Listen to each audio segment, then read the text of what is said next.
कोई real life incident नहीं है। एक्चुअली क्या था कि मैंने कुछ केसेस सुने थे दिल्ली में 2018 में करीब 400 रिहैब सेंटर सेंट्रल गवर्नमेंट ने और यूपी गवर्नमेंट ने मिलकर बंद किए थे, जिनका रीज़न ये था कि वहाँ पे जो पेशेंट जाते थे जो नशे से बहुत ज़्यादा पीड़ित होते हैं, जो वो पेशेंट को भेजा जाता था, उनके फैमिली मेम्बर्स उनको भेजते थे। तो उन ज़्यादातर केसेस ऐसे थे जहाँ पे उनको अंदर मोलेस्ट किया जाता था, उनको मेंटली टॉर्चर दिया जाता था और उनके साथ ऐसी ऐसी एक्टिविटीज़ होती थी जो बता पाना भी मुश्किल होता है। तो कोई रियल लाइफ इंसिडेंट नहीं था, बस एक थॉट था जो मैंने न्यूज़पेपर में पढ़ा था और वहाँ से मैंने इस कंसेप्ट को उठाया था और फिर इसको डेवलप किया हम लोगों ने। और ये जानना चाहूँगा, रियल लाइफ इंसिडेंट नहीं बोल रहे हैं आप, मतलब आपने फेस नहीं किया है लेकिन आपने वो जानकारी हासिल की और जानकारी हासिल करने के बाद रिसर्च भी किया होगा, तभी आप ये प्रोजेक्ट कर रहे हैं। हाँ, तो ये बताइए, गवर्नमेंट के रिहाब सेंटर्स पे आप एक इशू क्रिएट कर रहे हैं, तो आगे चल के आपको क्या लगता है कि कंट्रोवर्सी क्रिएट होने का चांस नजर आ रहा है कि नहीं? मुझे पर्सनली कोई कंट्रोवर्सी क्रिएट नहीं करनी है, लेकिन जो इशू है, जो प्रॉब्लम है, मुझे बस वो एक तरीके से प्रेजेंट करना है। जैसे कि आप लोग, बहुत सारी फिल्में बनी हैं जिसमें रिहैब सेंटर के अंदर लड़कियों को मॉलेस्ट किया जा रहा है, उनके साथ रेप हो रहा है, कैसी लड़कियां पॉलिटिशियंस के पास सप्लाई की जाती हैं, जैसा बहुत सारे केसेस ऐसे हैं और बहुत सारी फिल्मों में ऐसा दिखाया गया है। तो गवर्नमेंट से मेरा कोई इसमें इन्वॉल्वमेंट नहीं है, लेकिन जो प्रॉब्लम है रिहैब सेंटर की, बस उसे दिखाने का है। ऐसा नहीं कि सारे रिहैब सेंटर बेकार होते हैं, लेकिन जो प्राइवेट अथॉरिटीज रिहैब सेंटर खोलती है गवर्नमेंट का अप्रूवल लेके, तो कुछ नहीं, ज़्यादातर रिहैब सेंटर में ऐसी प्रॉब्लम्स आती हैं। आपका जो टॉपिक है ये गर्ल्स के बजाय बॉय पे केंद्रित है, उसमें आप जो आपका सब्जेक्ट है वो कहीं ना कहीं एक जो छुपी हुई बात है उसको उजागर कर रही है। तो फिल्म आने के बाद समाज पर क्या प्रभाव पड़ेगा इसका?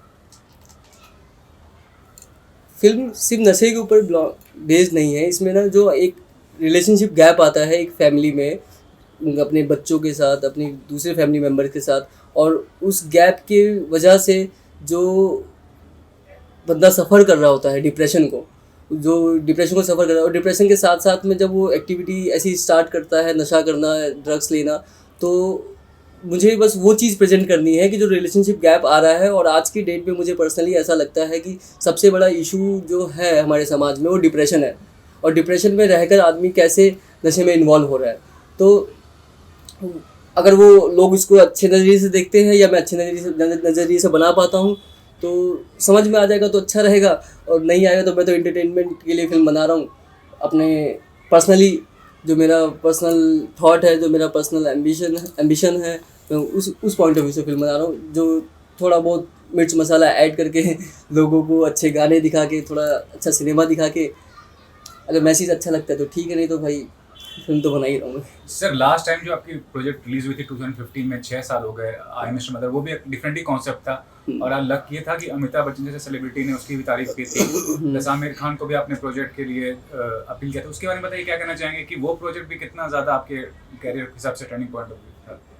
वो मेरी डॉक्यूमेंट्री फिल्म जो थी, वो वुमेन ओरिएंटेड पूरी फिल्म थी कि कैसे एक औरत को प्रेगनेंसी के टाइम पे जो उसका प्रोसेस होता है 9 महीने का, उसमें कितना कुछ फेस करना पड़ता है। तो उस फिल्म में मुझे अमिताभ सर ने, आमिर सर ने और एजाज़ वगैरह इन सब लोगों ने काफ़ी मुझे सपोर्ट दिया था। और मैं आपका क्वेश्चन भूल गया, सॉरी।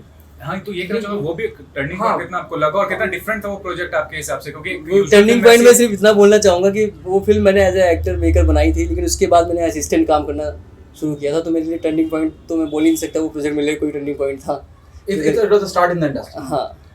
नीरज, आपके पास जब ये प्रोजेक्ट लेके गैब्रियल आया, who met you first? Neeraj आप पहले मिले या गैब्रियल? आप बताना चाहेंगे आप कैसे नीरज तक पहुंचे?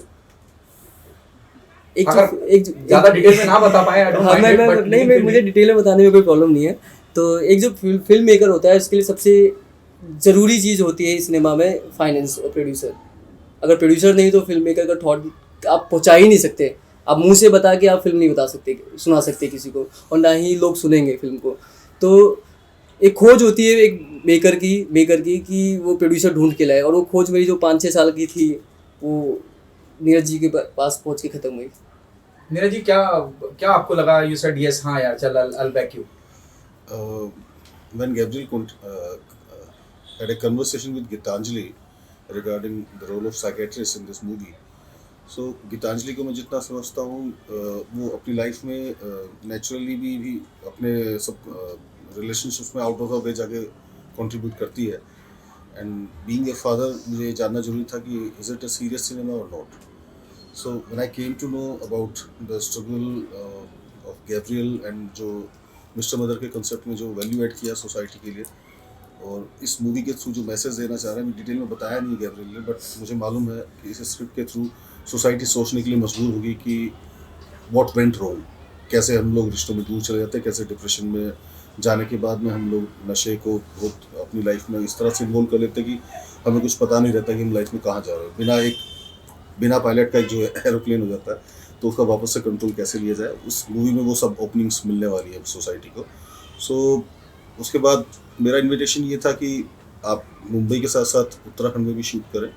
सो पूरी टीम उधर आई। उधर हम लोगों ने एक फिल्म स्लेज का एक कॉन्सेप्ट बनाया हुआ है। सो ये मूवी ने एक्चुअली एक स्टार्टिंग की है एक डिफरेंट थॉट प्रोसेस की, कि हम उत्तराखंड में with all the setups, all the support, जो भी वहाँ पर प्रोडक्शन के लिए चाहिए, जो भी वहाँ स्टूडियो चाहिए, उस सब पूरे सेटअप के साथ में काफ़ी बड़ा हमारा एक लैंड का पैच है। सो पूरी कम्युनिटी को हम लोग वहाँ इन्वाइट कर रहे हैं और मेक श्योर कर रहे हैं कि ये मूवी कम से कम एक्सपेंसेस में और बेस्ट टू बेस्ट रिसोर्सेज के साथ में, टेक्नोलॉजी के हिसाब से, कैमरा के हिसाब से, एडिटिंग के हिसाब से बेस्ट टू बेस्ट एक अच्छा प्रोडक्ट बनकर आए। सो आई थिंक ये एक अच्छा मैसेज देगी मूवी। सीमा, आपसे जानना चाहूँगा, Gabriel, Seema is known about writing lyrics, इनको आप कैसे ऑन बोर्ड लाए? हाउ शी कन्विंस की चलो मैं लिखती हूँ? जो हमारी फिल्म के म्यूज़िक डायरेक्टर हैं मिस्टर संजय बॉस, तो इस फिल्म का एक सॉन्ग है जो मांगी दुआ एक करके एक सॉन्ग है, जो उन्होंने बताया कि सीमा से लिख पाते हैं, तो उसके थ्रू उस सॉन्ग के थ्रू मैं सीमा से मिला। और पहले इस फिल्म को मैं लिख रहा था, लेकिन मेरे ऊपर बहुत ज़्यादा बर्डन था, क्योंकि मुझे प्रोड्यूसर्स को ढूंढना था, मुझे लोकेशन देखनी थी, मुझे एक्टर्स को अप्रोच करना था। तो जब मैंने सीमा के बारे में जाना तो मैंने सोचा कि अब ये इस स्क्रिप्ट को लेके ही खुद चलें और खुद ही लिखें। तो यही एक प्रोसेस था जो संजय बॉस के थ्रू सीमा तक जिसने मुझे पहुँचाया। बाकी होता ये था कि जब हम लोग डिस्कस कर, जैसे फिल्म के गानों के लिए जब हम लोग डिस्कस करते थे, जैसे आप डिस्कस करते थे सीन्स के बारे में, हम लोग जब डिस्कस करते थे कि जो एक गाना है मांगी दुआ हमारा, तो जब ये सीन सुनाते थे, स्टोरी इनका है, तो बहुत अच्छा लगता था। और कुछ कुछ मेरे इनपुट मैं भी बोलती थी कि यार ऐसा करते हैं ऐसा करते हैं, तो इंटरेस्ट आ चुका था मुझे स्टोरी में। और फिर अच्छी बात ये है कि इन्होंने ऑफ़र किया और मैं लिख रही हूँ। Gabriel, you being part of the film industry, last year आपने देखा कि कितना बड़ा एक न्यूज़ सिर्फ ड्रग्स को लेकर ही चल रहा था, एक नेगेटिव एनवायरनमेंट था, काफ़ी सारे सेलिब्रिटीज़ को बुलाया गया, क्वेश्चन किया गया, even Sushant Singh case is also somehow related to drugs thing. तो how far do you think that issue is so deep, the problem is so deep, अगर फिल्म इंडस्ट्री की बात करें खासकर? तो देखिए, जो पूरा ड्रग्स को लेके बॉलीवुड इंडस्ट्री में या कहीं पे भी कुछ जो चल रहा है, उसका इस फिल्म से लेना देना कुछ है नहीं। और सुशांत का मैं बहुत बड़ा फ़ैन रहा हूँ, तो मुझे उस तरफ जाना ही नहीं है, मतलब मैं कुछ बोलना चाहता हूँ उस बारे में।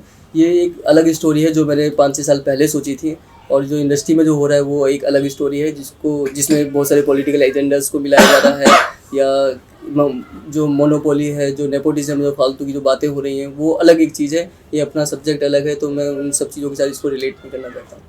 गैब्रियल, क्या आप मानते हैं नेपोटिज्म है? नहीं, बिल्कुल नहीं।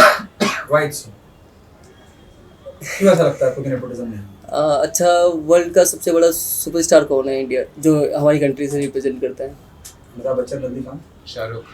तो जवाब आप ही के पास है।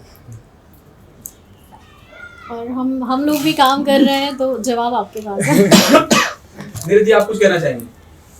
मेरा मानना कर्म प्रधान है। अगर डेडिकेशन है, किसी में कमिटमेंट है, तो उसका रास्ता कोई रोक नहीं सकता। हाँ, ये जरूर है कि अगर कभी भी कोई स्ट्रगलर रहा है और वो एक अच्छी पोजीशन पे पहुंच जाए, तो उसको थोड़ा सा एटीट्यूड और एरोगेंस में फ़र्क रहना महसूस ज़रूरी है। प्लस वो उस तरफ जाने के बाद में अपने स्ट्रगल को ना भूले, और जितने भी स्ट्रगलर्स हैं उनको रास्ता दे।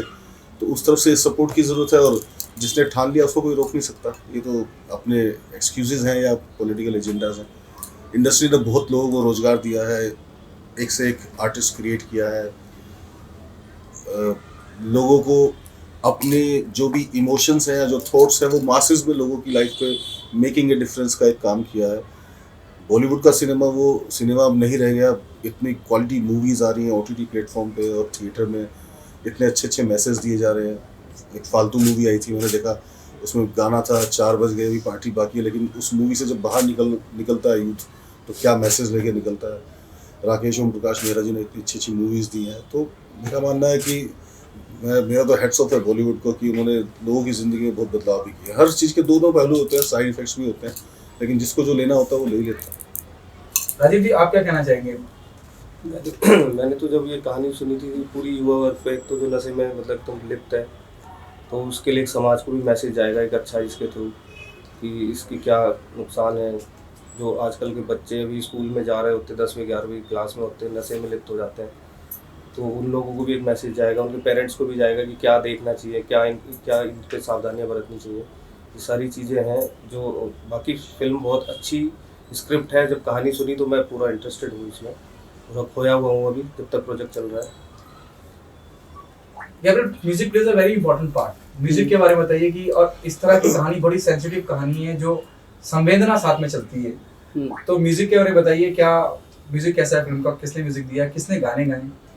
इसके म्यूज़िक पे करीब मैं 2 साल से काम कर रहा हूँ संजय बॉस के साथ, और उन्होंने कमाल का म्यूज़िक क्रिएट किया है इसके लिए, और जिसकी हमारे गानों की डबिंग भी हो चुकी है। इसमें के शानदा और सुनिधि चौहान, इन सब लोगों से हमने अपने गाने डब करवाए हैं, और एक कमाल का म्यूज़िक आपको सुनने को मिलेगा।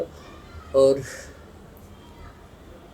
बस नीरज जी, क्या बाकी एक मैं देख रहा हूँ उत्तराखंड में, अभी मैं रिसेंटली भी CM साहब के घर पे थे हम, उन्होंने भी बड़ा सपोर्ट किया हिंदी फिल्म इंडस्ट्री को कि आइए आप यहाँ शूट करिए, बड़ा नेचुरल सा माहौल है, यहाँ सेट लगाने की जरूरत नहीं है, जैसे आपने कहा था दोपहर में मेरी आपसे बात हुई। क्या मानते हैं टूरिज्म उत्तराखंड का, अब टूरिज्म प्रमोट हो रहा है, और अब वक्त आ गया है कि मॉरिशस और बाकी जो आउट ऑफ इंडिया की कंट्रीज है वहाँ जाने से बेहतर है कि हम अपने देश में अपने घर में शूट करें?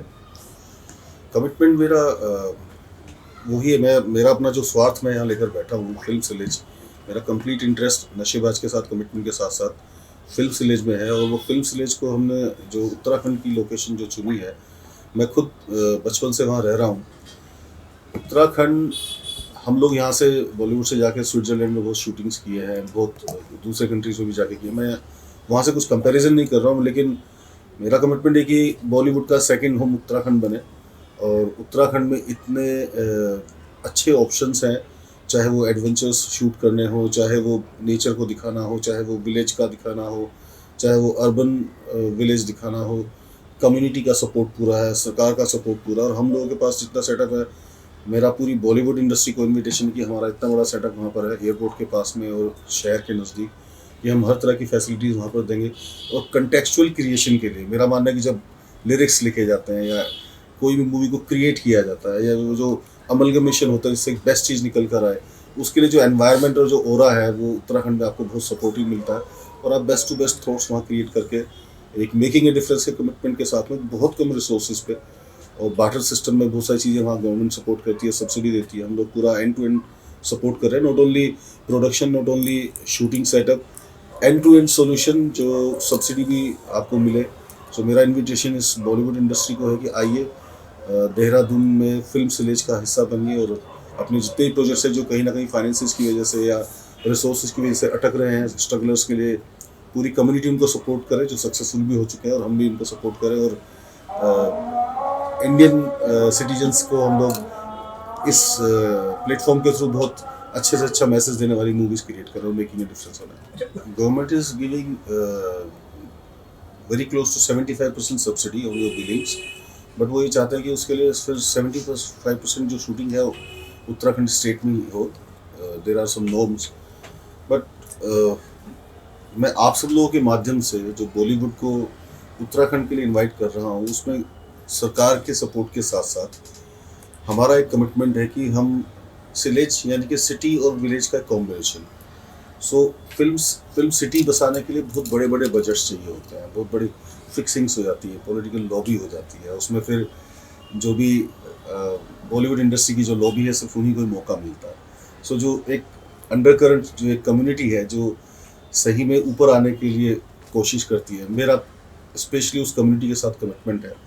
तो मैंने गैब्रियल को देखा तो इस मूवी के माध्यम से, नशेबाज की माध्यम से ही फिल्म विलेज का उस कंसेप्ट को, जो मैं कुछ सालों बाद सोच रहा था लेकिन इंस्टेंटली चलो इसको किया जाए, पैसा कमाने के लिए तो बहुत कुछ कर लिया है। और एज एग्रीगेटर मेरा कमिटमेंट है इस इंडस्ट्री के लिए कि नए नए आर्टिस्ट, नए नए एडिटर्स और डायरेक्टर्स, जो भी टेक्निकल टीम के लोग हैं, वहाँ पर एक इंस्टीट्यूशन टाइप से भी हम चलाएं, एक मेंटर मेंटी प्रोग्राम रखें, आप जैसे मेंटर्स उनको सिखाएं, ऑनलाइन कुछ कोर्सेज हों, प्लस हम एक नई ब्रीड भी तैयार करें और एक ऐसा एग्जाम्पल क्रिएट करें कि अगर कंसेप्ट अच्छा है, थीम अच्छा है, स्टोरी लाइन अच्छी है और मासेस में एक अच्छा मैसेज दिया जा सकता है, क्वालिटी सिनेमा है एंटरटेनमेंट के हिसाब से भी और सोशल मैसेज के हिसाब से भी, तो कोई भी प्रोजेक्ट रुके ना। और फिल्म विलेज के माध्यम से, उस फिल्म विलेज के प्लेटफॉर्म पे हम पूरी बॉलीवुड इंडस्ट्री को, ये नहीं बोल रहे कि वो बॉलीवुड का कोई सब्स्टिट्यूट है, बट हम देहरादून फिल्म विलेज को बॉलीवुड का सेकंड होम के तौर पे क्रिएट करना चाह रहे हैं और हमारी तरफ से बहुत सारी सब्सिडीज हैं। सीमा, आपसे गाने लिखना और कोई फिल्म लिखना कितना चैलेंजिंग है, कितना अलग है दोनों काम? दोनों काम अलग तो हैं, पर दोनों का बेस एक ही है कि दोनों में एक स्टोरी होती है। जब हम गाना लिखते हैं तो उसमें भी हमें वो एक कहानी होती है अपने आप में, और जो फिल्म है बस ये कि हाँ उसमें सीन्स होते हैं, वो पूरी कंप्लीट 2 घंटे की एक स्टोरी होती है, लेकिन गाने में हमें वो 2 घंटे कहने पड़ते हैं। क्या सीमा की तरफ से एक जवाब मैं दूं? हाँ। गाना 1 पेज पे होता है, स्टोरी 150 पेज पे होती है। फर्क ये है सिर्फ। कैसा अनुभव रहा आपका जो आपने ये मूवी लिखी है और अभी स्क्रीन पे उतरने जा रही है, तो उसके बारे में दर्शकों को भी बताइए। मैंने इसके पहले एक शॉर्ट फिल्म लिखी थी शेरू, जिसको अभी कुछ 15 कुछ इंटरनेशनल अवार्ड मिले। उसके बाद मैं चाहती थी कि मुझे एक फुल फीचर फिल्म लिखने को मिले, और मुझे नहीं पता था मेरी चाहत इतनी जल्दी पूरी होने वाली है। मुझे गानों के लिए अप्रोच किया था संजय जी, जो म्यूज़िक डायरेक्टर हैं, इनके साथ मैंने पहले भी 2-3 फिल्में की हुई है। हम मिले गैब्रियल जी से, इन्होंने अपना स्टोरी सुनाया और मुझे बहुत अच्छी लगी स्टोरी। फिर हुआ ये कि धीरे धीरे मैं भी इस पेज पर आई कि हाँ चलो लिखना है। अच्छा ये लगा कि एक ऐसे सब्जेक्ट पे मैं काम कर रही हूँ जो शायद अभी पूरी दुनिया की ही प्रॉब्लम है। नशा है इसमें, मतलब टोटल सारी चीज़ें हैं, कैसे इमोशंस जो फैमिली के हैं आज, कैसे फैमिली एक दूसरे से सेपरेट हो रही है, कैसे गैप आ रहा है रिलेशनशिप में। तो काफ़ी सारे एंगल्स पे हम लोगों ने काम किया और काफ़ी डीप हम लोगों ने हर एक एंगल पे बात की है बैठ के। तो एक्सपीरियंस बहुत अच्छा रहा और मज़ा आ रहा है। इसके लिए किस तरह का होमवर्क करना पड़ा, क्योंकि अलग सा सब्जेक्ट है, तो काफ़ी कुछ आपको जो है रिसर्च करना पड़ा, तो क्या कुछ किया था? रिसर्च तो ऐसा नहीं था कि हाँ देखने में काफ़ी चीज़ें आ रही हैं कई सालों से। हम देख रहे हैं कि हमारे देश में काफ़ी सारे प्रॉब्लम्स ऐसे आ रहे हैं। अभी का जो यूथ है वो कहीं ना कहीं नशे की गिरफ्त में आ रहा है, और नशा हमेशा से एक बहुत बड़ी प्रॉब्लम रहा है। तो रिसर्च ये है कि हाँ देखने में हमेशा से आता रहा है।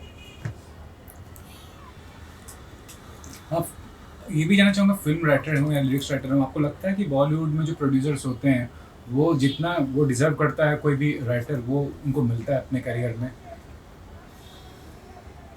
क्या आप ये मानते हैं कि जावेद अख्तर ने एक नई दिशा दी है राइटरों को, चाहे वो उनकी रॉयल्टी का जो दौर चालू हुआ है, जावेद अख्तर ने बड़ी लड़ाई लड़ी उस बात की, यहाँ से लेकर संसद तक। क्या आप मानती हैं कि एक नया दौर दिया है उन्होंने, खास करके राइटर्स को? और वो हमेशा कहते हैं जावेद साहब की एक राइटर जो स्लीपर पहन के और झोला लेके घूमता है वो किसी भी बड़े स्टार से कम नहीं है। मैं आपको बताऊं 2013 में मुझे पहली बार नवाजा गया था रेडियो मिर्ची अवार्ड से। तब जावेद साहब ही थे जिन्होंने मुझे ये कहा था कि बेटा बहुत दूर तक जाना है।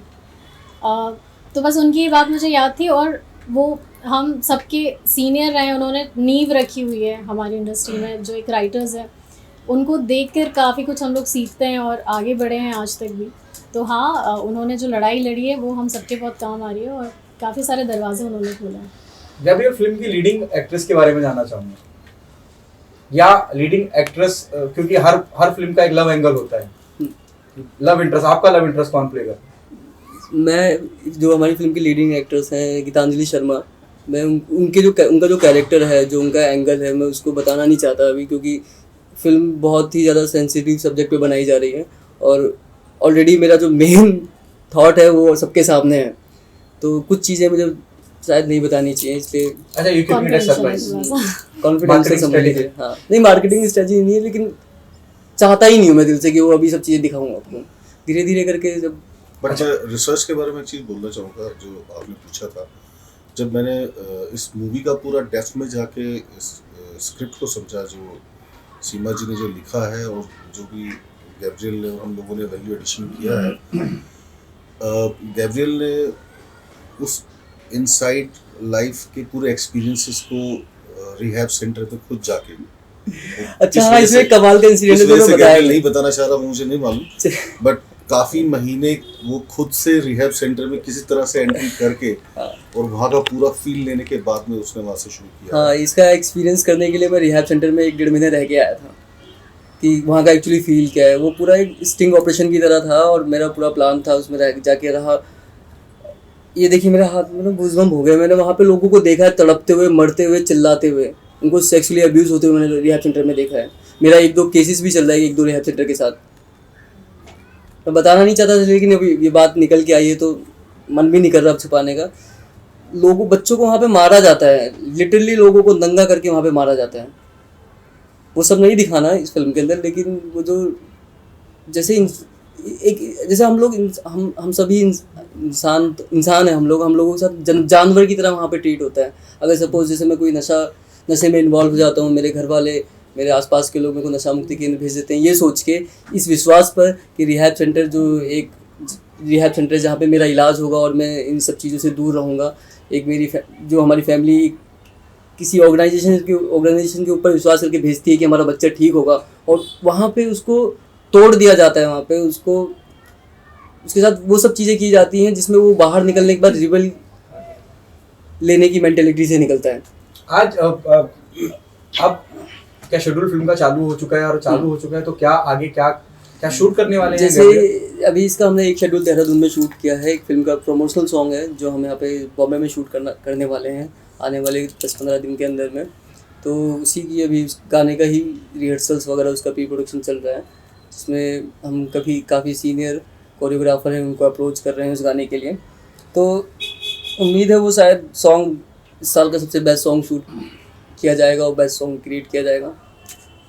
गैब्रियल, लेकिन आप एक इंडिपेंडेंट डायरेक्टर और एक्टर के तौर पर अपने को एस्टैब्लिश करना चाह रहे हैं, आपको नहीं लगता है कि कोई बड़ा प्रोडक्शन हाउस या someone who can really associate with you, और आप उससे एसोसिएट हो सकते हैं, तभी आपका करियर आगे जा सकता है? बड़ा प्रोडक्शन हाउस क्या होता है? जब मैं फिल्म बनाने आया था तब स्टार्टिंग में, जब स्ट्रगलिंग टाइम पे, तो मैं बड़े प्रोडक्शन हाउस के सामने बैठा रहता था।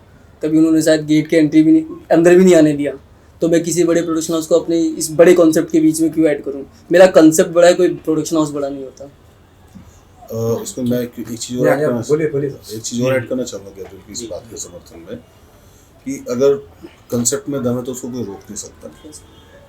जो साइकोलॉजिकली इसमें हमने एनालिसिस किया है, जैसे एक छोटी सी चीज़ है, जब इंटॉक्सिकेशन के दौरान जब कोई भी इंडिविजुअल होता है, डिप्रेशन एक ब्लाइंड स्पॉट की तरह से लोगों के लिए, लोग क्वेश्चन अपने आप से करते हैं क्या मैं डिप्रेशन में हूँ या नहीं हूँ, that is not, they are not present to it. और जब वो इंटॉक्सिकेशन में होता है, he just like a superhero, क्योंकि उसको ये मालूम नहीं है, एहसास नहीं है कि वो नशे की वजह से इतने हाइज पर है, और जैसे ही वो नेक्स्ट मॉर्निंग है तो वो डिप्रेसेंट है। तो बहुत सारे साइकोलॉजिकली इस चीज़ को ऑब्जर्व करके बहुत डीपली रूटेड कितना हैंडल विद केयर होना चाहिए उस समय में जब वो डिप्रेशन में है या नशे में है, और हम किस तरह से रिहैब सेंटर्स में उनको लाइफ में झोंक देते हैं। तो बड़ा ही म्यूज़िक के थ्रू, लिरिक्स के थ्रू, इन सिचुएशंस के थ्रू और मल्टीपल रिलेशनशिप्स के थ्रू, बिना किसी प्रीच प्रैक्टिस के, कि कम्युनिटी खुद से सोचे कि व्हाट वेंट रॉन्ग एंड क्या हम बेहतर कर सकते हैं। मेरा आखिरी सवाल मैं प्रेस कॉन्फ्रेंस खत्म करना चाहूँगा।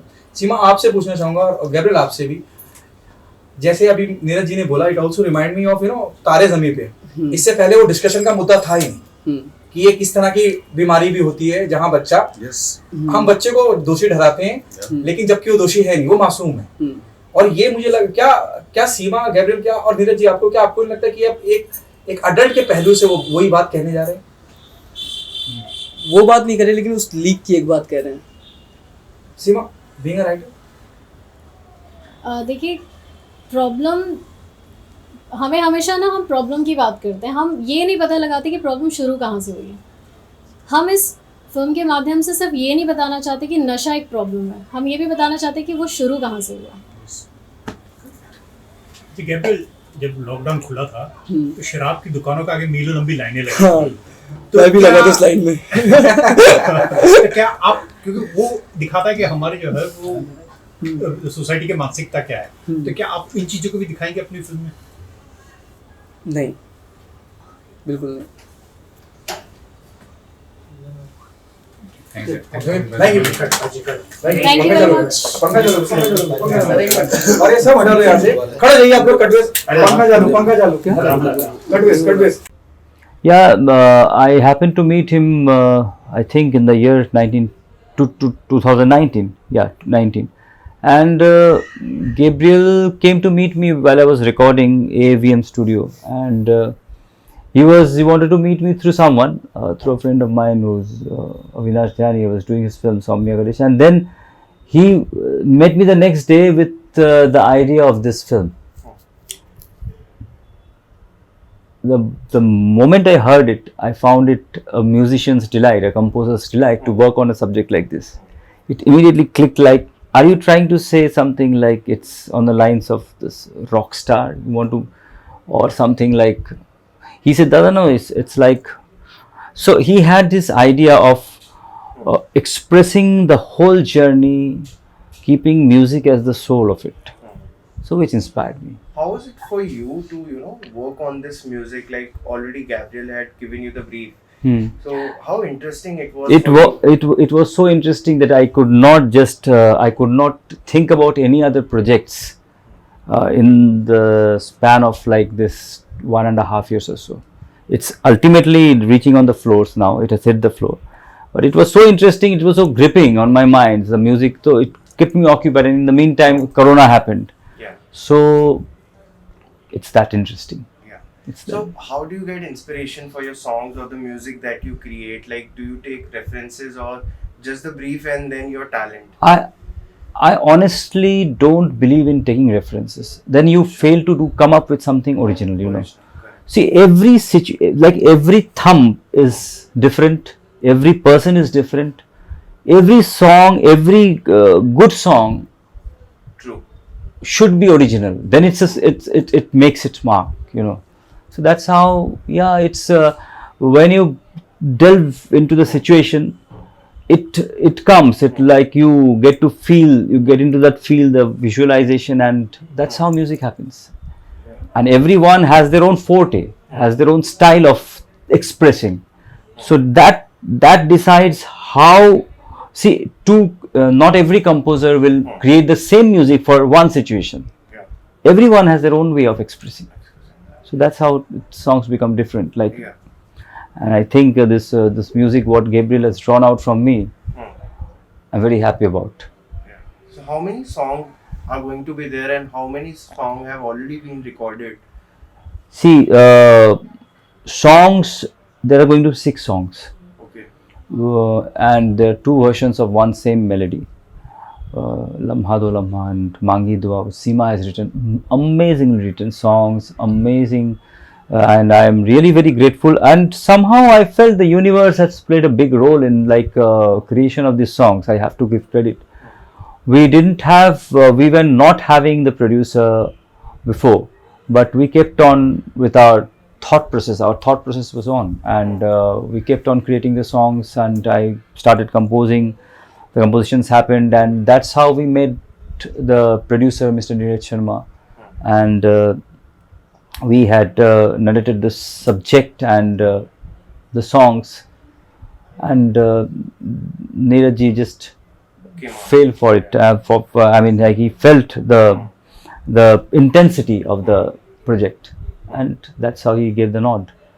And it all happened in like a fortnight's time. He said, let's start. चलो करते हैं, ऐसा है.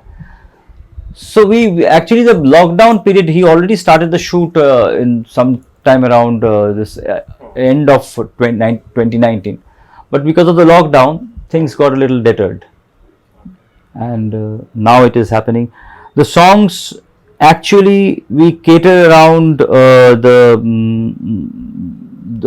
like the rock and little bit of psychedelic, and other than that,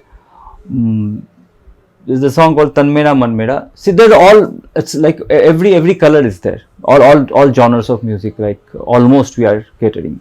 And who all singers you are approaching for all these songs, if you could name? See, KK is there, and Shan is there, Sunidhi is there, and yeah, and we are yet to like do some more songs, which actually Nakash is also there. Nakash I've spoken to. So yeah, it's going to be a good balance of, you know, like good package with a very good balance of melody and lyrics and the story, the screenplay, very intense. You know, what do you think, like, once the movie will come out, how people will take it, and like what sort of changes it will bring, what sort of conversation it will start?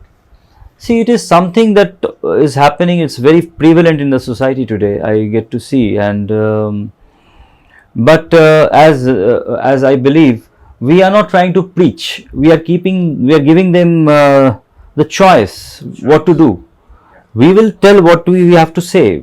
Gabriel is saying what he has to say, but it is up to the audience to understand, to choose what is right and what is wrong. It's not, because preaching doesn't work. It's film. It's a film. We are showing the journey. Gabriel is showing the journey of a person who is an addict, and how he goes through his life, and what happens at the end should not be revealed. I'm not revealing, but yes, the impact will be. There should be good impact if everything by God willing, everything goes well. It will definitely have its mark on the audience, because as a musician I can say the music will not fail to, like, if promoted the right way, if everything goes well, as I said, it will not fail to keep a mark on the person's mind. And because of many a times it so happens, if your sound, if your casting and everything is right, then people do start thinking, oh wow, what is that, which movie is that, then that becomes a drawing point to the theaters, you know. Sure. So that's it. So lastly, like, you have seen Gabriel nourishing this idea, you know, he had this vision, like you have seen the entire journey. So what do you want to say about him, like what sort of person he is, like as a filmmaker, as an actor? He is a very passionate kind of a filmmaker who can put his life on stake to make the film, and that's how he has been doing, and has dragged me all along and inspired me, and ultimately I have like somehow been able to come up with some very good satisfying numbers for me, and I'll be more happy when it gets appreciated by the audience and the world. Thank you so much, sir. Thank you. Nice talking to you, Puneet. Same. Bye.